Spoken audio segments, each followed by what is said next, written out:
Capítulo 3 Renovando laços. A mais longínqua referência aos antigos na biblioteca de Torre do Cervo é um pergaminho em mau estado. Vagas descolorações no velo sugerem que proveio de um animal com duas cores, malhado de uma maneira que não é familiar a nenhum dos nossos caçadores.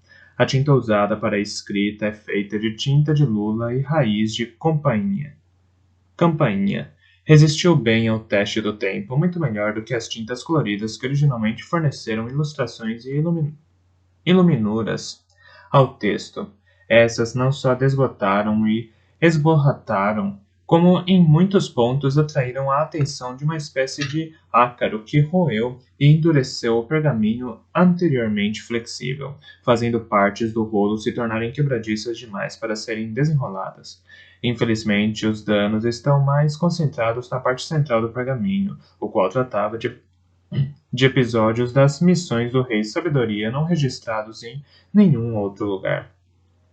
A partir desses restos fragmentários, podia-se deduzir a grave necessidade que o levara a procurar a pátria dos antigos. Seus problemas me eram familiares. Navios atacavam sem misericórdia sua linha costeira. Fragmentos sugerem que ele partiu em direção ao reino da montanha. Não sabemos por qual motivo ele suspeitou que essa direção o levaria à terra dos míticos antigos. Infelizmente, as últimas etapas de sua viagem e o encontro com os antigos parecem ter sido ricamente ilustrados, pois aí o pergaminho está reduzido a uma teia rendada de desesperadores punhados de palavras e pedaços de corpos. Nada sabemos sobre esse primeiro encontro. Tampouco temos alguma indicação sobre o modo como ele induziu os antigos a se tornarem seus aliados. Muitas canções ricas e metáforas contam o modo como os antigos desceram como tempestades, como ondas de maré, como a vingança dourada e a fúria encarnada em carne de pedra, para expulsar os salteadores de nossas costas. As lendas também dizem que eles juraram a sabedoria que, se algum dia os seis ducados tivessem necessidade de sua ajuda, voltariam a erguer-se em nossa defesa. É possível conjecturar. Muitos fizeram-no, e a variedade de lendas que rodeiam essa aliança é prova disso. Mas o relato do escriba do Rei Sabedoria sobre o acontecimento perdeu-se para o bolor e os vermes para sempre.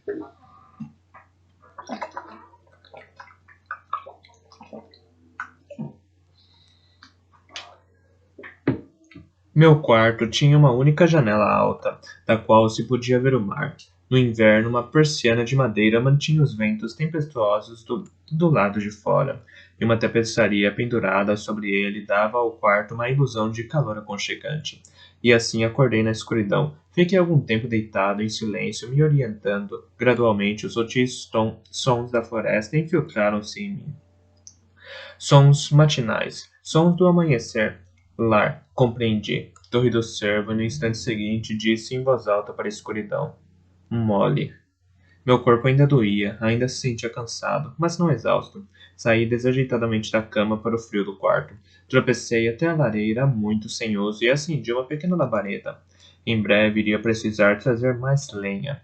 As chamas dançarinas emprestaram ao quarto uma inconstante luz amarela. Tirei roupas da arca que tinha ao pé da cama e descobri com estranheza que o vestuário me servia mal. A longa doença desgastara-me os músculos, mas mesmo assim consegui de algum modo que os braços e as pernas se tornassem mais longos. Nada me servia. Peguei a camisa que usara no dia anterior, mas passar uma noite em uma cama limpa já refrescara meu nariz. Já não conseguia suportar o cheiro da roupa suja da viagem. Voltei a remexer a arca de roupa.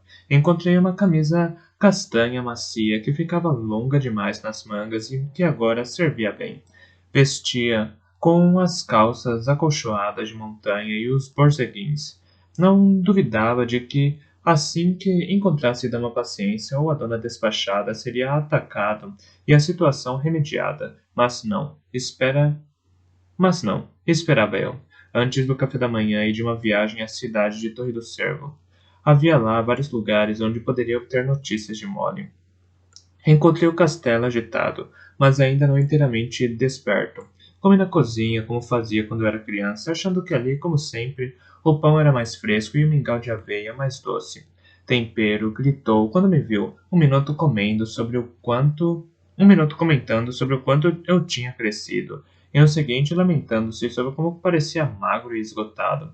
Supus que antes de o dia terminar estaria farto desses comentários. Quando o tráfego na cozinha aumentou, fugi, levando comigo uma grossa fatia de pão com bastante manteiga e carregado de frutos de rosa mosqueta em conserva. Dirigi-me de volta a meu quarto para arranjar um manto de inverno.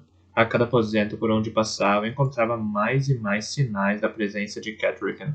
Uma espécie de tapeçaria tecida com ervas de várias cores e representando uma cena de montanha, agora decorava a parede do salão menor. Não se arranjavam flores nessa época do ano, mas em lugares estranhos encontrei bacias de cerâmica cheias de seixos que sustentavam ramos despidos, mas graciosos cardos ou tábuas secas. As mudanças eram pequenas, mas inconfundíveis. Dei por mim numa das seções mais antigas de Torre do Cervo, subindo os degraus empoeirados que levavam à torre de vigia de Veracidade. Ela tinha vista para uma larga extensão de nossa costa marítima, e às suas altas janelas Veracidade mantinha a vigília estival em busca de navios invasores. Era ali que se dedicava a magia do talento que mantinha os salteadores afastados ou, pelo menos, nos dava algum aviso de sua vinda. Por vezes era uma frágil defesa. Ele devia ter um círculo de subalternos treinados nessa magia para ajudá-lo. Mas eu mesmo, apesar do sangue bastardo, nunca fui capaz de controlar minhas habilidades no talento. Galeno, nosso mestre do talento, morreu antes de treinar mais do que uma mão cheia de pupilos. Não havia ninguém para substituí-lo e aqueles que ele treinara faltava uma verdadeira comunhão com Veracidade. Então Veracidade usava sozinho o talento contra os nossos inimigos, isso envelhecer antes do tempo. Eu me preocupava com a possibilidade de ele se desgastar e sucumbir à fraqueza viciante daqueles que usavam o talento demasiadamente. Quando eu cheguei ao topo das escadas em espiral da torre, estava sem fôlego e doíam-me as pernas. Empurrei a porta e ela cedeu com facilidade, rondando sobre dobradiças oleadas. Obedecendo a um longo hábito, entrei na sala em silêncio. Na verdade, não esperava encontrar ali Veracidade ou outra pessoa qualquer. As tempestades marinhas eram nossos guardas no inverno, defendendo nossas costas dos salteadores. Pisquei diante da súbita luz cinzenta da manhã que jorrava das janelas abertas da torre. Veracidade era uma silhueta escura contra um céu cinzento de tempestade. Não se virou. Feche a porta, disse em voz baixa. A corrente de ar que sobe das escadas torna esta sala tão ventosa como uma chaminé. Foi o que fiz e depois parei, tremendo de frio. O vento trazia consigo o cheiro do mar, e eu o inspirei como se fosse a própria vida. Não esperava encontrar você aqui, eu disse. Ele manteve os olhos na água. Ah, não? Então por que veio? Havia prazer em sua voz. Isso me espantou. Não sei bem. Ia para o meu quarto. Minha voz sumiu quando tentei recordar o motivo pelo qual tinha ido até ali. Eu usei o talento em você, disse ele. Fiquei em silêncio, pensando. Não senti nada. Não pretendi que sentisse. É como lhe disse há muito tempo. O talento pode ser um suave murmúrio ao ouvido de alguém. Não precisa ser um grito de ordem. Virou-se lentamente para me encarar, e quando meus olhos se ajustaram à luz, meu coração saltou de alegria com a mudança que vi nele. Quando deixara a Torre do Cervo na época das colheitas, ele era uma sombra gasta, esmaecido pelo peso dos deveres e pela vigília constante. Seu cabelo escuro ainda estava salpicado de cinzento, mas havia de novo músculos no corpo robusto, e a vitalidade ardia em seus olhos escuros. Tinha a aparência de um rei. O casamento pode combinar bem com você, meu príncipe, disse eu, tolamente. Aquilo perturbou. Em alguns aspectos, admitiu, enquanto um rubor juvenil lhe subia as bochechas. Voltou-se rapidamente para a janela. Venha ver os meus navios, ordenou. Foi a minha vez de ficar desconcertado. Aproximei-me da janela ao seu lado. Olhei para o porto e depois para o próprio mar. Onde? Perguntei, desorientado. Ele me puxou pelos ombros e me virou para o estaleiro. Um longo edifício semelhante a um celeiro, feito de pinho novo e amarelo, havia sido construído. Homens encaravam e entravam e saíam dele enquanto a fumaça saía das chaminés e ferrarias. Em contraste com a neve branca, emergiam várias das escuras tábuas que haviam sido ofertadas pelo noivado com Catrican. Às vezes, quando estou aqui em cima numa manhã de inverno, olho para o mar e quase consigo ver os navios vermelhos. Eu sei que eles irão, mas, por vezes, também vejo os navios que teremos para enfrentá-los.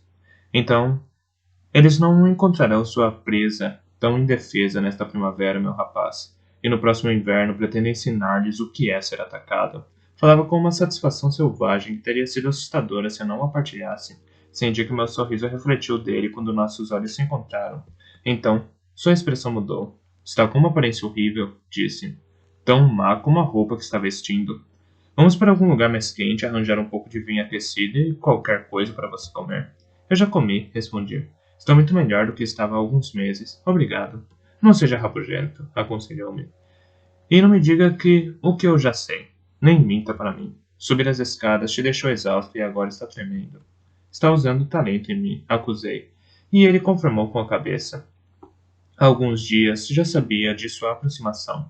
Fiz diversas investidas em sua direção, mas não consegui que tomasse consciência de mim. Fiquei preocupado quando deixaram a estrada, mas compreendo o cuidado de Bronco. Alegra-me que ele tenha cuidado tão bem de você. Não só por trazê-lo aqui para casa em segurança, mas por tudo aquilo que aconteceu em Jump. Não faço ideia de como recompensá-lo. Terá de ser sutil, levando isso em conta quem esteve envolvido. Não poderá haver um agradecimento público. Alguma sugestão? Uma palavra de agradecimento sua será tudo o que ele aceitará. Ficaria ofendido se você pensasse que ele precisa de mais. O que sinto é que nenhum objeto que lhe desse poderia equivaler àquilo que fez por mim. O modo de lidar com ele é dizendo-lhe para escolher entre os potros de 2 anos, pois seu cavalo está ficando velho. Ele compreenderá. Refleti com cuidado. Sim, deveria fazer isso. Ah, deveria? Perguntou-me veracidade, com secura. Havia uma acidez no prazer de sua voz. Fiquei subitamente espantado com minha ousadia. Esqueci-me de sua condição, meu príncipe, disse, com humildade. Um sorriso curvou seus lábios, e sua mão caiu sobre meu ombro numa palmada pesada. Bem, eu perguntei, não foi? Por um momento, poderia ter jurado que era o velho cavalaria que me instruía sobre como lidar com os meus homens, em vez de meu jovem sobrinho. A viagem a Jump o mudou bastante, rapaz. Venha. Falava sério quando mencionei um lugar mais quente e um copo de qualquer coisa. Catrican quer vê-lo mais tarde. E paciência também, imagino. Meu coração afundou-se enquanto ele amontoava tarefas que me aguardavam. A cidade de Torre do Cervo atraía-me como um imã. Mas aquele era meu príncipe herdeiro. Curvei a cabeça à sua vontade. Deixamos a torre e eu o segui pelas escadas abaixo, conversando sobre frivolidades. Ele me disse para dizer à dona despachada que eu precisava de roupa nova. Perguntei por Leão, seu lobeiro. Ele parou um rapaz no corredor e pediu-lhe para trazer vinho e empadões de carne para sua oficina. Seguiu, não para seus aposentos, mas para uma sala situada mais abaixo que me era, ao mesmo tempo familiar e estranha. Da última vez que lá estivera, Bernacarriço, o escriba, usava para escolher e secar ervas, conchas e raízes a fim de fazer suas tintas. Todos os sinais dessa atividade tinham sido limpos. Um fogo brando ardia na pequena lareira. Veracidade cutucou-o e acrescentou-lhe lenha enquanto eu olhava em volta. Havia uma grande mesa esculpida em carvalho e outras 2 menores, uma porção de cadeiras, um armário de pergaminhos e uma desgastada estante cheia dos mais diversos objetos. Todos os sinais dessa atividade tinham sido limpos. Um fogo brando ardia na pequena lareira. Veracidade cutucou-o e acrescentou-lhe lenha enquanto eu olhava em volta. Havia uma grande mesa esculpida em carvalho e outras 2 menores, uma porção de cadeiras, um armário de pergaminhos e uma desgastada estante cheia dos mais diversos objetos. O início de um mapa dos estados de Calcede encontrava-se estendido na mesa. Seus cantos estavam presos com um punhal e 3 pedras. Diversos pedaços de pergaminho que se espalhavam sobre o tampo da mesa estavam cobertos com a letra de veracidade e esboços preliminares com notas rabiscadas. A desordem amigável que cobria as duas mesas menores e várias das cadeiras me parecia familiar. Após um momento, reconhecia como as coisas de Veracidade que anteriormente estavam espalhadas em seu quarto. Veracidade ergueu-se depois de avivar o fogo e sorriu tristemente diante de minhas sobrancelhas erguidas. Minha princesa tem pouca paciência para a desordem. Como pode esperar criar linhas precisas no meio de uma bagunça dessas? Ela me perguntou. O quarto dela tem a precisão de um acampamento militar, então me escondo aqui embaixo, pois logo descobri que um quarto limpo e espaçoso não consigo produzir rigorosamente nada. Além disso, fornece-me um lugar para conversas calmas onde nem todos sabem procurar-me.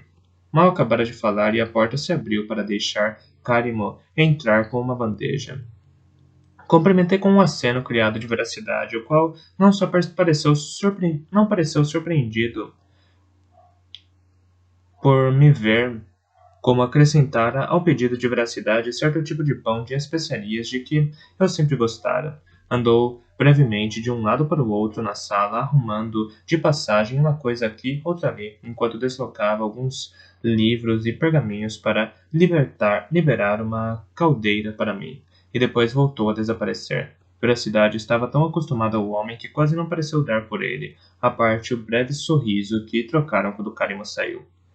Bom, disse ele, assim que a porta foi firmemente fechada. Vamos ouvir um relatório completo, a partir do momento da partida de Torre do Cervo. Aquilo não era um simples relato de minha viagem e dos acontecimentos que rodearam. Eu fora treinado por Breu para ser tanto espião quanto assassino, e desde meus primeiros dias, Bronco sempre exigira que eu fosse capaz de oferecer um relatório detalhado de qualquer coisa que acontecesse nos estábulos em sua ausência. Desse modo, enquanto bebíamos e comíamos, oferecia à veracidade um relatório de tudo o que vira e fizera desde a partida de Torre do Cervo. Isso foi seguido por um resumo daquilo que concluíra a partir de minhas experiências, e depois por aquilo que aprendi a ser levado a suspeitar. A essa altura, Karimo regressara com outra refeição. Enquanto a consumíamos, Veracidade limitou a conversa a seus navios de guerra. Não conseguia esconder o entusiasmo que lhe despertavam. Maastricht veio supervisionar a construção. Fui buscá-lo pessoalmente em fundos altos. Ele dizia que agora era um velho. O frio vai emperrar meus ossos. Já não consigo construir um navio no inverno, feito me mandou dizer. Então coloquei os aprendizes para trabalhar e fui pessoalmente buscá-lo. Ele não conseguiu dizer não na minha cara. Quando chegou aqui, levei-o lá embaixo ao estaleiro e mostrei-lhe o barracão aquecido, suficientemente grande para albergar um navio de guerra construído para que pudesse trabalhar sem ter frio. Mas não foi isso que o convenceu. O que o convenceu foi o carvalho branco que Catherine trouxe para mim. Quando viu a madeira, não conseguiu esperar para lhe meter a raspilha. O grão é direito e firme, de uma ponta à outra. A produção das tábuas já está avançada. Serão os navios adoráveis, com todas de proa recurva, sinuosos como serpentes na água. O entusiasmo jorrava dele. Quase conseguia imaginar o subir e descer dos remos e o enfornar das velas quadradas quando estivessem em viagem. Então, os pratos e talheres foram empurrados para o lado e ele começou a me interrogar sobre os acontecimentos de Jump. Obrigou-me a voltar a olhar cada incidente separado de todos os pontos de vista possíveis. Quando terminou, eu voltara a viver todo o episódio, e a ira que sentia pela traição estava de novo fresca e vívida. Veracidade não ficou cego a ela. Recostou-se na cadeira para alcançar mais um tanto de lenha. Atirou-a para a lareira, fazendo uma chuva de fagulhas subir pela chaminé. Você tem perguntas, observou. Dessa vez pode fazê-las. Dobrou calmamente as mãos sobre o colo e esperou. Tentei controlar a emoção. O príncipe majestoso, seu irmão, comecei com cautela. É culpado da mais alta das traições. Arquitetou a morte do irmão mais velho de sua esposa. O príncipe Rurisk tentou pôr em prática um plano que teria resultado em sua morte. O objetivo era usurpar-lhe tanto a coroa quanto a esposa. Tentou me matar 2 vezes, e a Bronco. Fiz uma pausa para respirar, forçando o coração e a voz a regressar à calma. Tanto você quanto eu aceitamos essas coisas como verdade. Seria difícil prová-las, observou Veracidade brandamente. E ele conta com isso? Cuspi. E então virei o rosto para o lado, até conseguir dominar a minha fúria. Sua intensidade assustava-me, não me permitira senti-la até agora. Meses antes, quando precisava de toda a minha esperteza para permanecer vivo, pusera de lado para manter a mente clara. Tinham se passado os meses desgastantes da convalescência, enquanto me recuperava da tentativa falha que Majestoso fizera de me envenenar. Nem mesmo o Rabronco fora capaz de dizer tudo, pois veracidade deixara claro que não desejava que ninguém mais soubesse sobre a situação além do que era inevitável. Agora estava perante meu príncipe e tremia com a força da minha fúria. Minha face se contraiu subitamente com uma violenta série de espasmos. Isso me desanimou o suficiente para conseguir forçar-me de volta à calma. Majestoso, conta com isso, disse em voz baixa. Veracidade não se moveu nem mudara de expressão, apesar da minha explosão. Estava gravemente sentado à ponta da mesa, com as mãos marcadas pelo trabalho unidas à sua frente, observando-me com os olhos escuros. Baixei os olhos para o tampo da mesa e percorri com a ponta de um dedo os arabescos esculpidos no canto. Ele não admira, não respeita que defenda as leis do reino. Ele enxerga isso como uma fraqueza, como uma forma de rodear a justiça. Pode voltar a tentar te matar de novo. É quase tão certo que fará uma tentativa contra mim. Então, temos de ser ambos cautelosos, não é verdade? Observou Veracidade com brandura. Ergui os olhos para olhar no rosto. Isso é tudo o que tem a dizer? Perguntei, tenso, engolindo a afronta. Fitos Cavalaria. Eu sou seu príncipe. Sou seu príncipe herdeiro. Está juramentado tanto a mim quanto a meu pai. E vendo bem as coisas, também está juramentado a meu irmão. Veracidade ergueu-se subitamente e pôs-se a passear pela sala. Justiça. Eis algo de que sempre teremos sede e que sempre nos deixará ressequidos. Não. Contentemo-nos com a lei. Quanto mais alta é a posição de um homem, mais legítimo isso se torna. A justiça o colocaria em primeiro lugar na linha de sucessão ao trono Fitz Cavalaria. Fitz. Cavalaria era meu irmão, mais velho, mas a lei diz que você nasceu à margem do casamento e que, portanto, não poderá nunca ter qualquer pretensão à coroa. Alguns poderiam dizer que eu usurpei o trono do filho do meu irmão. Devo me surpreender se meu irmão mais novo quiser tomá-lo de mim. Nunca tinha ouvido Veracidade falar assim, com a voz tão regular, mas tão plena de emoção. Mantive o silêncio. Acha que eu deveria puni-lo?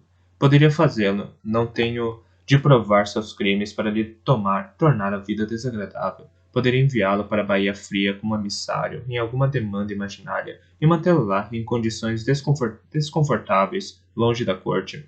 Poderia praticamente bani-lo, ou poderia mantê-lo aqui na corte, mas encarregá-lo de tantos deveres desagradáveis que não teria tempo para aquilo que o diverte. Ele iria compreender que estava sendo punido, e qualquer nobre com metade de um cérebro também, e aqueles que simpatizam com ele se reuniriam em sua defesa.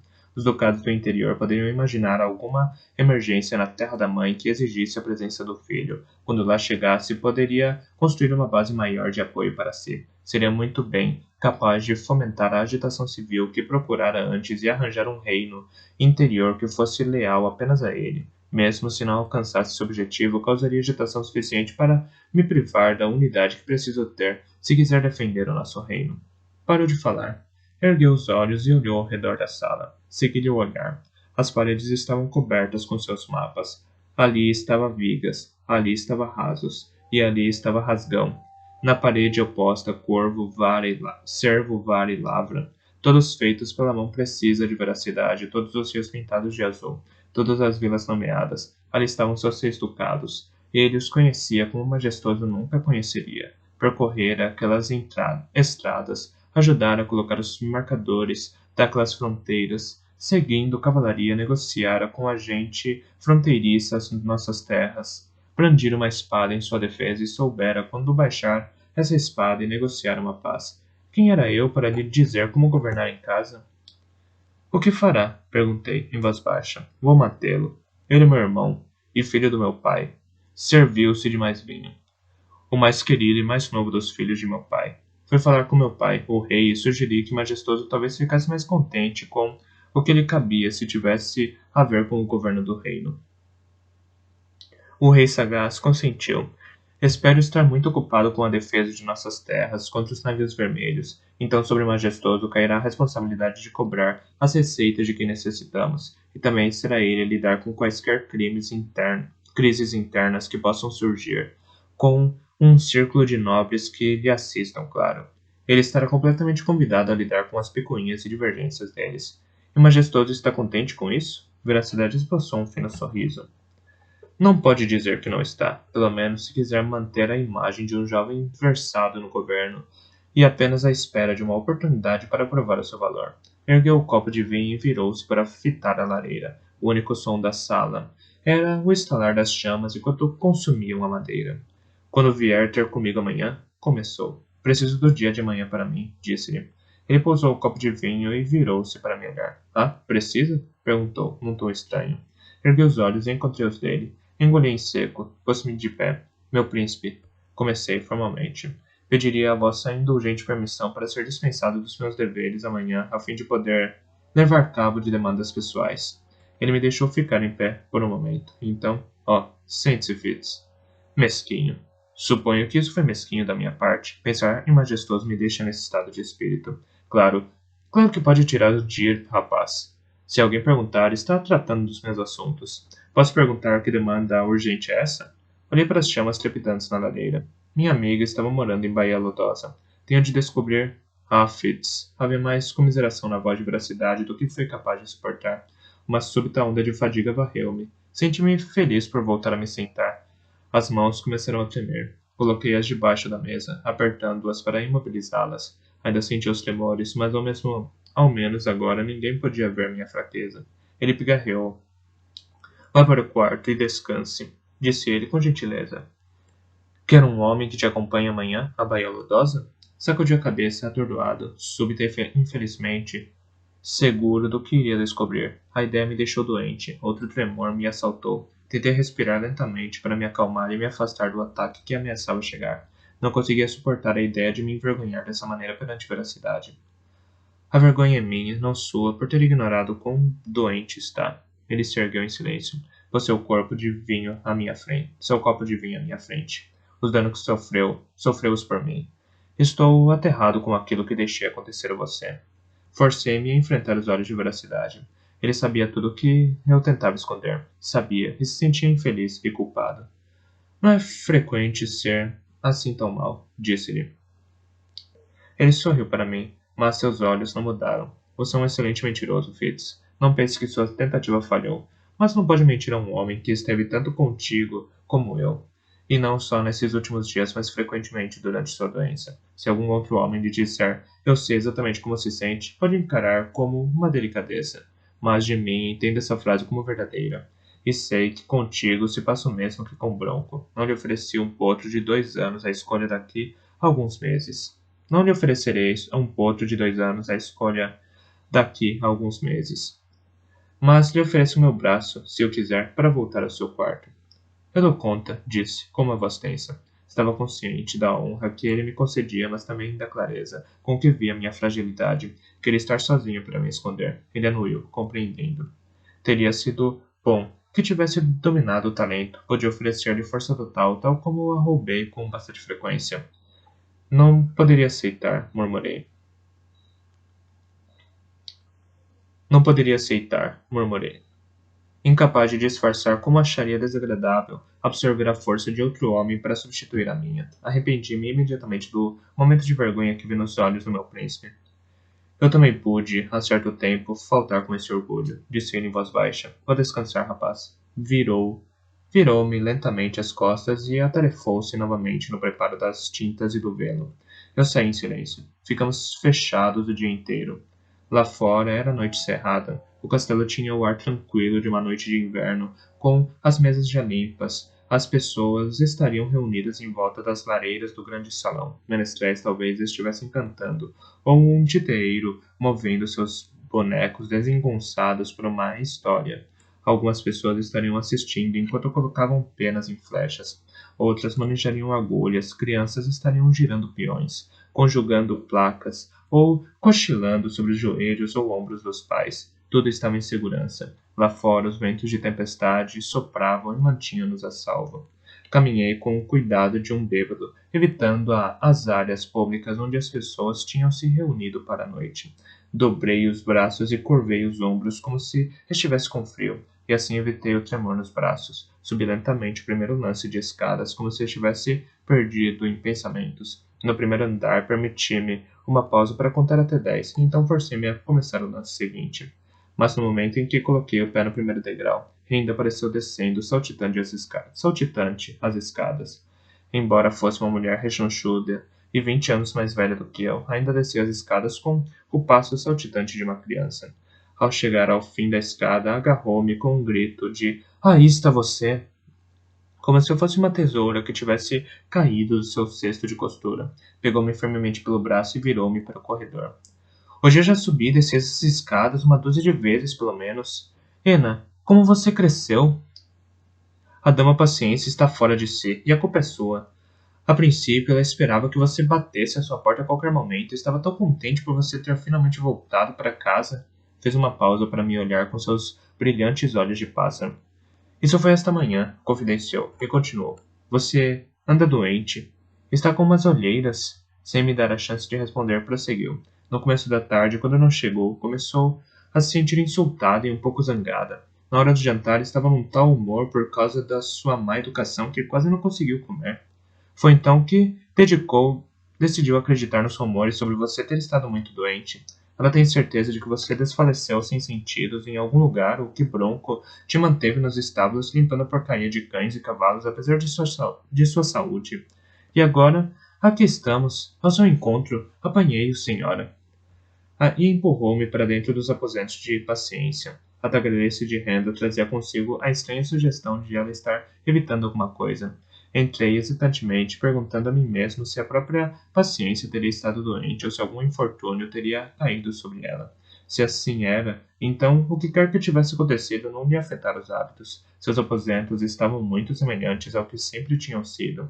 Suas plantas tinham crescido, se retorcido, tinham perdido folhas. Uma nova onda de interesse súbito sobrepunha-se aos abandonados. 2 pombas haviam sido acrescentadas à sua coleção de animais. Cerca de uma dúzia de ferraduras encontrava-se espalhada pelo quarto. Uma grossa vela de louro ardia sobre a mesa, soltando um aroma agradável e pingando cera sobre um conjunto de flores e ervas secas dispostas em uma bandeja ao seu lado.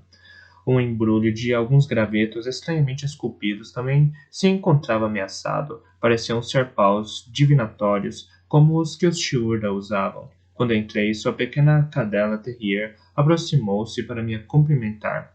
Parei para lhe fazer uma festa e... Depois, perguntei a mim mesmo se conseguiria voltar a me erguer. Para disfarçar o atraso, peguei cuidadosamente uma tabuinha que se encontrava caída no chão. Era bastante antiga e provavelmente rara, feita para ser usada com os paus divinatórios. Paciência afastou os olhos do tear para me cumprimentar. Oh, levante-se e deixe de ser ridículo, exclamou-me ao ver agachado. Ficar de joelhos é uma tolice. Ou será que acha que isso me faria esquecer sua malcriação de não vir me visitar imediatamente? O que é isso que me trouxe? Oh, que atencioso! Como soube que os venho estudando? Sabe que procurei em todas as bibliotecas do castelo e não encontrei grande coisa sobre os paus de profecia? Tirou-me a tabuinha da mão e sorriu pelo suposto presente. Por sobre o ombro da patroa, Renda dirigiu-me uma piscadela. Respondi-lhe com um discreto encolher de ombros. Voltei a olhar para a dama paciência, que colocou a tabuinha no topo de uma cambaleante pilha de tabuinhas. Virou-se de novo para mim. Por um momento olhou-me calorosamente, e então franziu o senho. As sobrancelhas se reuniram acima dos olhos cor de avelã, enquanto a pequena boca reta se dispôs numa linha firme. O efeito do olhar reprovador se desfez no momento em que ela se aproximou e pude então notar 2 folhas de era presas ao seu cabelo. Com licença, disse, tirando ousadamente as folhas dos indisciplinados caracóis escuros. Ela tirou-as da minha mão com seriedade, como se fossem importantes, e colocou-as em cima da tabuinha. Onde esteve todos esses meses? Quando era necessário aqui? Quis saber. A noiva do seu tio chegou há meses, perdeu a boda formal, perdeu os banquetes, as danças e a reunião dos nobres. Estou eu aqui gastando todas as minhas energias para me assegurar de que seja tratado como o filho de um príncipe, e você evita todas as suas obrigações sociais.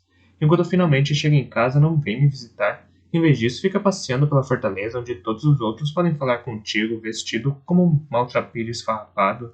Que demônio possuiu para cortar o cabelo assim? A esposa do meu pai, em tempos horrorizada por descobrir que ele fora pai de um bastardo antes de se casarem, deixou de me detestar para passar a me lapidar de um modo agressivo. Por vezes era mais difícil lidar com isso do que se ela me ignorasse.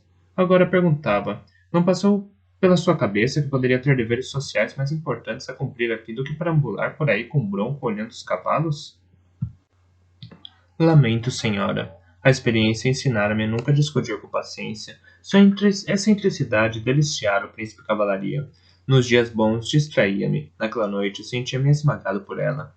Durante algum tempo estive doente. Não me sentia suficientemente bem para viajar. Quando me recuperei, o mau tempo atrasou-nos. Lamento ter faltado ao casamento. E é só isso? Essa foi a única razão para o seu atraso? Falou com um tom penetrante, como se suspeitasse de algum odioso embuste. Foi, respondi gravemente, mas pensei em você. Tenho uma coisa para você nos meus embrulhos. Ainda não os trouxe dos estábulos, mas farei isso amanhã. O que é? Quis saber, curiosa como uma criança. Inspirei profundamente. Sentia uma desesperada ânsia por estar deitada em minha cama. É uma espécie de herbário, simples, pois eles são delicados e os mais ornamentados não teriam resistido à viagem. Os chiurdas não usam tabuinhas ou pergaminhos para ensinar as ervas, como nós. É um estojo de madeira. Quando abri-lo, descobrirá minúsculos modelos de cera de cada erva para facilitar a aprendizagem. A escrita é em chiurda, claro, mas mesmo assim penso que irá gostar. Parece muito interessante, disse ela, e seus olhos brilharam. Mal posso esperar para vê-lo. Devo trazer uma cadeira para ele, senhora? Ele realmente tem ares de ter estado doente, interveio Renda. Oh, claro, Renda. Sente-se, rapaz. Diga, que doença o acometeu? Comi qualquer coisa, uma das ervas estrangeiras, e tive uma forte reação a ela. E pronto. Aquilo era verdade. Renda trouxe meu pequeno banco, e eu me sentei. Senti-me grato. Uma onda de fadiga passou por mim. Oh, estou vendo. Paciência deixou minha doença de lado. Inspirou, olhou em volta e então perguntou de repente: diga uma coisa, alguma vez pensou em casamento? A abrupta mudança de assunto era tão típica de paciência que eu fui obrigado a sorrir. Tentei refletir sobre a pergunta. Por um momento vi Molly com o rosto ruborizado pelo vento que brincava com seu cabelo solto. Molly, amanhã, prometi a mim mesmo, a mim próprio. Bahia lodosa. Fitz, pare com isso. Eu não quero que você olhe através de mim como se não estivesse aqui. Está me ouvindo? Está bem. Com esforço, chamei-me de volta. Não muito, respondi com honestidade. Tive um dia cansativo. Renda. Arranje ao rapaz um copo de vinho de sabugueiro. Ele realmente parece fatigado.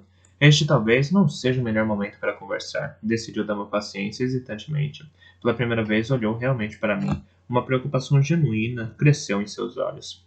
Talvez, sugeriu em voz baixa, passando o momento. Não saiba a história completa de suas aventuras.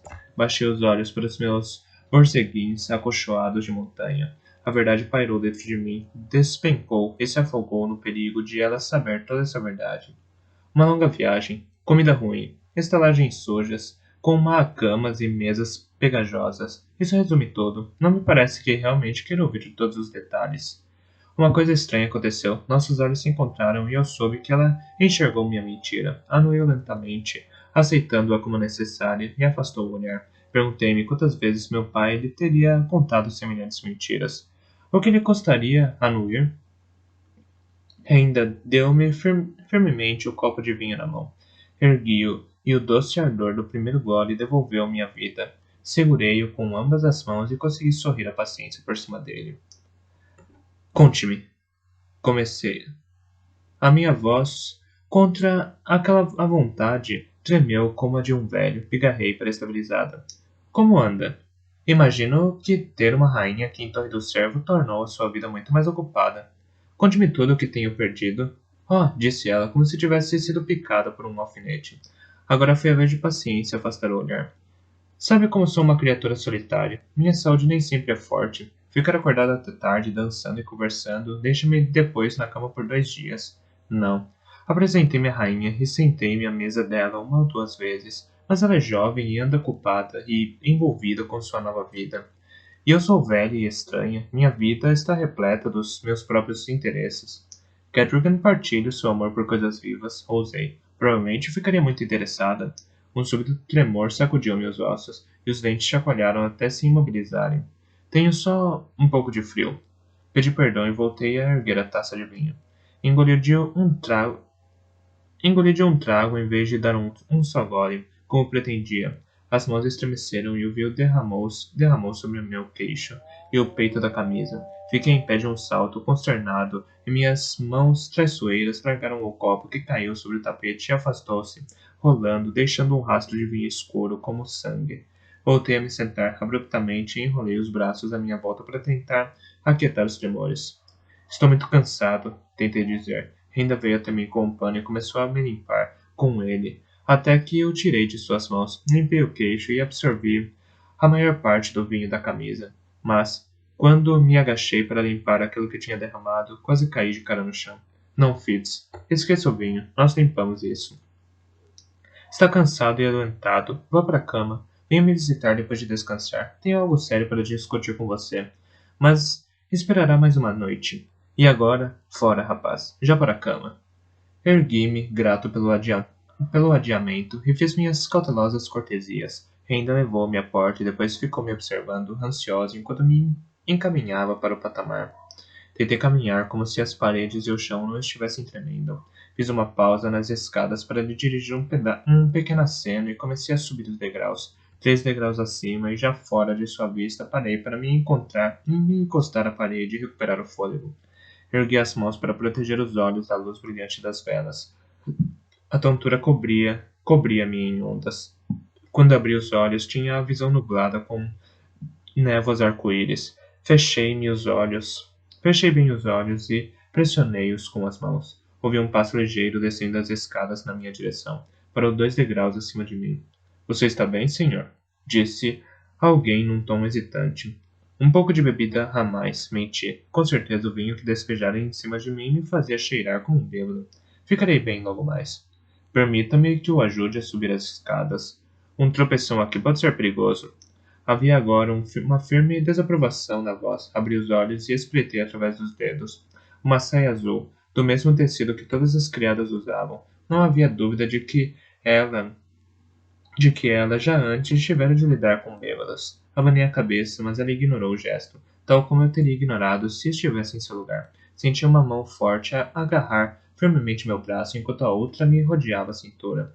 Vamos só subir as escadas, encorajou-me. Apoiei-me nela contra a vontade e subi aos tropeções até o andar seguinte.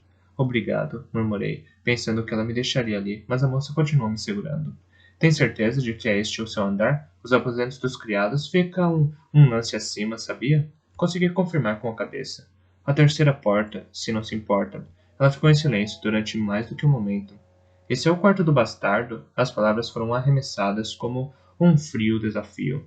Não me esquivei perante as palavras, como teria feito em tempos anteriores. Nem sequer ergui a cabeça. Sim. Agora pode ir. Mandei embora com igual frieza. Em vez de se safar, ela se aproximou, agarrou-me ao cabelo, puxou minha cabeça para cima para encará-la. Novato! Silvou, em fúria. Devia deixá-lo caído aqui mesmo. Ergui a cabeça de repente. Não conseguia obrigar meus olhos a focar nos dela, mas, mesmo assim, a reconheci. Reconheci a forma de seu rosto, o modo como o cabelo lhe caía sobre os ombros e seu cheiro, o cheiro de uma tarde de verão. O alívio rebentou sobre mim como uma onda. Era Molly, a minha Molly, a veleira. Está viva! Gritei. O coração saltou dentro de mim como um peixe num anzol. Tomei-a nos braços e a beijei. Ou pelo menos tentei. Ela me afastou com um braço firme, dizendo em um tom áspero: Nunca beijarei um bêbado. Essa é sua promessa. Essa é uma promessa que fiz a mim mesma, que sempre manterei. Nem serei beijada por um. Sua voz estava tensa. Não estou bêbado, estou doente, protestei. A vaga de excitação fizera minha cabeça rodar mais do que nunca. Oscilei sobre as pernas. Seja como for, não importa. Está aqui em segurança. Ela me equilibrou, um reflexo que aprendera cuidando do pai. Oh, estou vendo. Não está bêbado. Repugnância e incredulidade misturaram-se em sua voz. E também não é aprendiz de escriba, nem um rapaz do estábulo. Começa sempre mentindo às pessoas? Parece-me que é assim que acaba sempre. Não menti, disse num tom de lamúria. Confundido pela ira em sua voz, desejei obrigar os olhos a encontrar-se com os dela. Só não lhe contei bem a... É muito complicado, Molly. Estou tão contente por você estar bem. E aqui em Torre do Cervo, pensei que ia ter de procurá-la. Ela continuava a agarrar-me, mantendo-me assente nos pés. Não estou bêbado, é verdade. Menti há pouco porque era uma vergonha admitir como estou fraco. E portanto mentiu. Sua voz cortava como um chicote. Devia ficar mais envergonhado por mentir, novato. Ou será mentira permitida ao filho de um príncipe? Ela me largou e eu desabei contra a parede. Tentei controlar o turbilhão de pensamentos enquanto mantinha o corpo vertical. Não sou filho de um príncipe, disse por fim. Sou um bastardo. É diferente. E sim, admitir isso também era demasiado embaraçoso, mas nunca lhe disse que não era o bastardo. Só sempre senti, quando estava com você, que era um novato. Era bom ter alguns amigos que olhavam para mim e pensavam novato em vez de o bastardo. Molly não respondeu. Em vez disso, agarrou-me, muito mais bruscamente do que antes, pelo peito da camisa e arrastou-me ao longo do corredor, até meu quarto. Fiquei espantado com a força que as mulheres têm quando se zangam. Ela abriu a porta com um encontrão, como se fosse uma inimiga pessoal, e me empurrou para a cama. Assim me aproximei, e ela me largou, e eu caí contra o móvel. Endireitei-me e consegui me sentar, apertando bem as mãos uma à outra e enfiando-as entre os joelhos. Consegui controlar os tremores. Molly ficou em pé, fuzilando-me com os olhos. Não conseguia propriamente vê-la. Sua silhueta estava desfocada e seus braços eram um borrão, mas conseguia ver pelo modo como se posicionou que estava furiosa. Após um momento, aventurei-me a dizer: sonhei com você, enquanto estive longe. Ela continuou sem dizer nada. Senti-me um pouco mais corajoso. Sonhei que você estava em Bahia Lodosa, quando a vila foi atacada. As palavras saíram tensas com o esforço que fazia para evitar que a voz tremesse. Sonhei com os incêndios e com o ataque dos salteadores. No meu sonho havia duas crianças que você tinha de proteger. Parecia que eram suas. O silêncio dela aguentou como uma muralha contra as minhas palavras. Provavelmente pensava que eu era 10 tipos diferentes de idiota tagarelando sobre sonhos. E por que, por que entre todas as pessoas do mundo que poderiam ter me visto assim tão fraco, por que tinha de ser mole? O silêncio se prolongava. Mas está aqui, em Torre do Cervo e é salva. Tentei estabilizar a minha voz trêmula. Fico feliz que esteja salva. Mas o que está fazendo em Torre do Cervo? O que estou fazendo aqui? Sua voz estava tão tensa quanto a minha. A ira deixava-a fria, mas me pareceu também que sua voz estava coberta de medo. À procura de um amigo. Fez uma pausa e pareceu relutante por um momento. Quando voltou a falar, sua voz veio artificialmente calma, quase gentil. Bem, o meu pai morreu e deixou-me endividada. Então os credores tiraram minha loja. Fui para a casa de parentes ajudar com as colheitas para ganhar dinheiro e recomeçar em Bahia Lodosa. Não consigo sequer imaginar como você veio a saber disso. Ganhei algum dinheiro e meu primo estava disposto a emprestar-me o resto. A colheita tinha sido boa. Devia voltar para a Torre do Cervo no dia seguinte. Mas Bahia Lodosa foi atacada e eu estava lá, com as minhas sobrinhas. Por um momento, sua voz desvaneceu.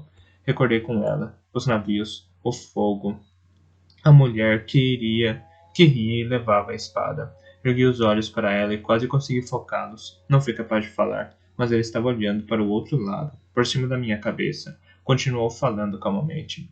Meus primos perderam tudo o que possuíam. E tiveram sorte porque os filhos sobreviveram. Não podia mais pedir-lhes que me emprestassem dinheiro. A verdade é que nem poderia pagar pelo trabalho que fiz, se tivesse pensado em pedir.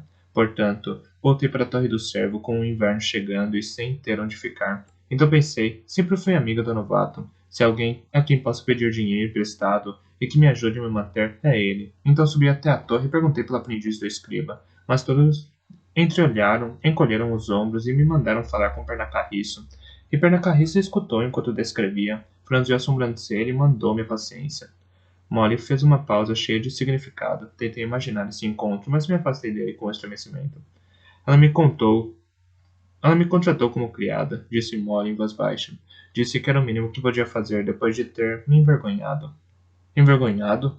Endireitei-me, de repente. O mundo sacudiu à minha volta, e minha visão enevoada dissolveu-se em faíscas. Como? Envergonhado como? A voz de Molly era calma. Ela disse que era óbvio que tinha conquistado meu afeto para depois me abandonar, deixando-me falsamente supor que poderia um dia se casar comigo. Eu lhe havia deixado cortejar-me. Eu não. Hesitei, e então. Nós éramos amigos, eu não sabia que você sentia mais do que isso. Não sabia? Ela ergueu o queixo. Eu conheci esse gesto. 6 anos antes, teria sido seguido de um murro no estômago. Ainda me encolhi, mas ela se limitou a falar mais calmamente. Suponho que eu devia ter esperado que dissesse isso. É uma coisa simples de se dizer. Foi a minha vez de me irritar. Foi você que me deixou, sem sequer uma palavra de despedida e com aquele marinheiro Jadão. Acha que não sei dele? Eu estava lá, Molly. Eu a vi dando-lhe o braço e indo embora com ele. Por que foi então que não veio falar comigo antes de partir com ele? Ela se endireitou. Eu era uma mulher com boas perspectivas, então tornei-me, sem consciência disso, uma devedora. Será que imagina que eu sabia das dívidas que meu pai contraiu e depois ignorou? Só depois de ele estar enterrado é que os credores vieram bater-me na porta. Perdi tudo. Deveria ter vindo falar com você como uma pedinte, esperando que me recebesse? Achava que você gostava de mim, que queria que eu o amaldiçoe. Por que tenho eu que admitir isso para você? As palavras dela me atingiram como pedras arremessadas. Sabia que seus olhos ardiam, que seu rosto estava ruborizado. Achava que queria se casar comigo, que queria um futuro comigo. Quis trazer qualquer coisa comigo. E não vir a você, sem dinheiro e sem perspectivas de futuro. Imagi- Imaginei-nos com uma lojinha e com minhas velas, ervas e mel, e você com seus conhecimentos de escriba. E assim foi ter com meu primo, para lhe pedir dinheiro emprestado. Ele não tinha nenhuma reserva, mas me arranjou passagem para a Baía Lodosa para ir falar com o irmão mais velho, Pederneiro. Já lhe contei como isso acabou. Consegui voltar para cá trabalhando em um barco de pesca, novato, limpando peixes e guardando-os em sal. Voltei para a Torre do Cervo como um cão arrependido, engoli o orgulho. Vim até aqui naquele dia e descobri como tinha sido estúpida, como você fingiu e me enganou, seu bastardo. Você é um idiota.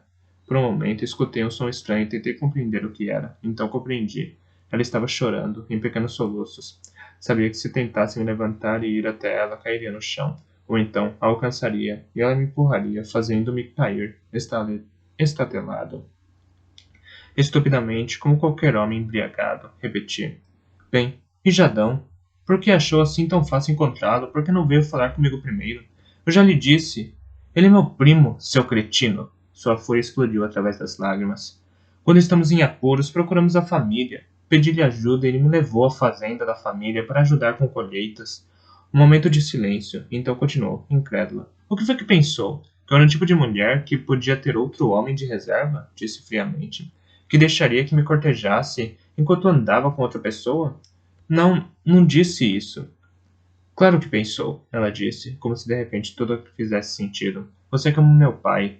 Ele achava que eu mentia, porque ele próprio dizia muitas mentiras, exatamente como você. Oh, eu não estou bêbado. Quando fede a bebida e quase não se aguenta em pé. Eu sou... Isso é estúpida história. Sonhei contigo em Baía Lodosa. Todos na cidade sabiam que eu tinha ido para Baía Lodosa. Provavelmente ouviu a história toda nesta noite, enquanto eu estava sentado em alguma taberna. Não, não ouvi, Molly. Preciso acreditar em mim. Agarrei-me às mantas da cama para me manter direito. Ela virara-me de costas. Não, não preciso. Já não tenho que acreditar em ninguém. Fez uma pausa, como quem reflete sobre algo. Sabe, um dia há muito tempo, quando eu era uma menininha muito pequena, antes ainda de conhecê-lo, a voz dela estava ficando estranhamente mais calma, mas mais vazia, mas mais calma. Foi na festa de primavera, lembro-me de pedir ao papai umas moedas para as barracas da feira, e ele me deu um tabefe e disse que não ia desperdiçar dinheiro em tolices como essa. E depois me trancou na loja e foi beber, mas eu já sabia como sair da loja. Fui às barracas mesmo assim, só para vê-las. Uma tinha um velho que lia a sorte em cristais. Sabe como eles fazem? Seguram o cristal à luz de uma vela e predizem o seu futuro a partir de uma forma como as cores chegam ao seu rosto. Fiz uma pausa. Eu sei, admiti, perante o silêncio.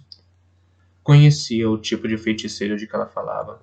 Vira a dança de luzes coloridas no rosto de uma mulher de olhos fechados. Naquele momento só desejava conseguir ver Molly claramente. Pensei que, se conseguisse olhá-la nos olhos, poderia levá-la a enxergar a verdade dentro de mim. Desejei atrever-me a ficar em pé para ir ter com ela e tentar abraçá-la. Mas ela achava que eu estava bêbado e eu sabia que iria cair. Não voltaria a me envergonhar na frente dela. Muitas moças e mulheres estavam tendo a sorte lida, mas eu não tinha dinheiro, portanto só podia assistir. Mas, passado um tempo, o velho reparou em mim, suponho que pensou que eu fosse tímida. Perguntou-me se eu não queria saber a minha sorte, e eu desatei a chorar porque queria, mas não tinha dinheiro. Então Brina, a peixeira, soltou uma gargalhada e disse que eu não precisava pagar para sabê-la. Todos já sabiam meu futuro. Era filho de um bêbado. Ia ser a mulher de um bêbado e mãe de bêbados. E depois sussurrou. Todo mundo desatou a rir, até o velho. Molly, disse. Acho que ela nem sequer ouviu. Continuo sem dinheiro, disse ela, lentamente, mas pelo menos sei que não serei mulher de um bêbado. E acho que também não quero ser amiga de um.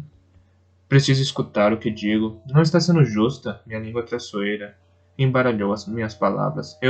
A porta bateu com um estrondo. Não. Não sabia que gostava de mim dessa maneira, disse eu, estupidamente, para o quarto frio e vazio.